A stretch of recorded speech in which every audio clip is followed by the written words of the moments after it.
Hello everyone, this is Saidur Rahman, a graduate student of Computer Science Department, and my other collaborators are Panosh and Kaushani. Today my presentation topic is uncovering patterns in the Amazon online review dataset using Apache Spark. Now I want to talk about the project description. Our project focused on analyzing large-scale Amazon product review data to uncover patterns in user behavior and product feedback. We worked with unstructured textual data, applying natural language processing like NLP techniques, and even experimented with large language models like LLM. The main goal was to extract insights into customer sentiment, trends, and product dynamics. Now I want to discuss about the project datasets. We used the Amazon's reviews like 2023 dataset, which includes 500 million reviews and 50 million products. Each review includes fields like rating, title, text, user ID, times, stamp, etc. Product metadata like description, price average, rating, category are also included. And here is the link of our dataset. Now I want to discuss about the big data frameworks. To efficiently process such as large dataset, we used Apache Spark, especially PySpark, which is in Spark's Python API. We relied heavily on Spark data frames and execute over 100 plus Spark operations, including filtering, grouping, aggregation, and text processing to uncover the patterns. Then I talked about the developments details. We used Docker to set up a reproducible and modular development environment.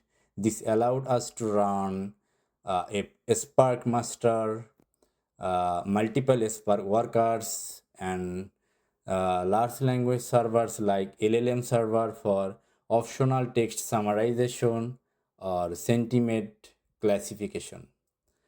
All services were connected via a shared Docker network, ensuring smooth orchestration. Then, for development purpose, we used Python Jupyter notebooks to write and test our PySpark code, and that's my part. Now I want to welcome my another collaborators, Panos, to continue his presentation, and thank you. Thank you, Saidor. I'm Panos, and I will begin to present some of the results and the interesting observations that we were able to make through our analysis. As a start, we try to get an idea of how the number of reviews, as well as the ratings, might change over time, as well as find periodic patterns. Our data spans many years, and the cutoff year is 2023, where we can see the number of reviews we have is way more sparse. We also notice a drop of the number of reviews during the COVID pandemic of 2020. Next, we try to see whether there is a periodic behavior in the data by seeing whether the hour of the day has an influence on the average rating or the number of reviews that are posted. As expected, we view way less reviews posted during the nighttime. By plotting the data over the period of a week, we can see whether the day of the week has an influence. And from that, we notice that there are less reviews left during the weekends. We did not find any clear correlation between the review rating and the hour of the day or the day of the week. In the next section, we try to find patterns in user behavior. We managed to find a strong correlation between the length of a review and the rating that is left by the user. We notice that 1 and 5-star reviews are typically way shorter than other ratings. Additionally, we notice that reviews from verified purchases are typically way shorter. Next, we try to get an idea of the distribution of users in terms of the number of reviews they leave, as well as the average rating of those reviews. In this plot, we categorize users into buckets depending on the number of reviews they have left on the website. Notice the logarithmic y-axis. We notice that 99% of users have only left 1 or 2 reviews, at least in the specific category of the dataset that we examine. Looking at individual users, we see that the average of the reviews left by each user is usually above 4 stars out of 5. This means that on average, customers are satisfied with their experience in the store. So that was my part. Now I'll hand it off to Sam for the next part of the presentation. Thank you. Thank you, Panos. So, as you see under the price data heading, this diagram shows us the nicer, rounder prices are more common among the products. So, for example, you see that 10 and 20. Now let's move on to TF-IDF keyword similarity.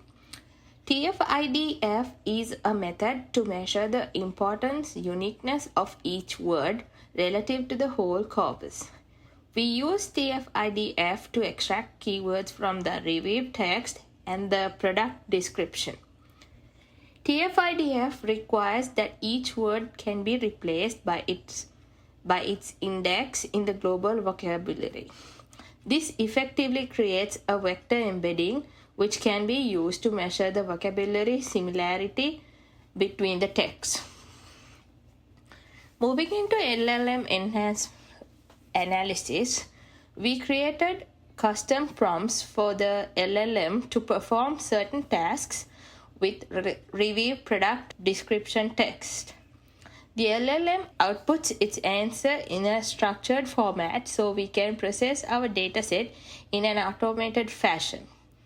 The tasks were predict review rating, extract product keywords, summarize product reviews, evaluate review quality, evaluate review relevance. As of conclusion and the future works, our project was successful in finding interesting patterns in real review and product data. The LLM is a bottleneck in a large data processing as it is very compute intensive. An objective metric for the TF-IDF LLM enhanced methods would be a possible future development. Thank you and hope you enjoy our work.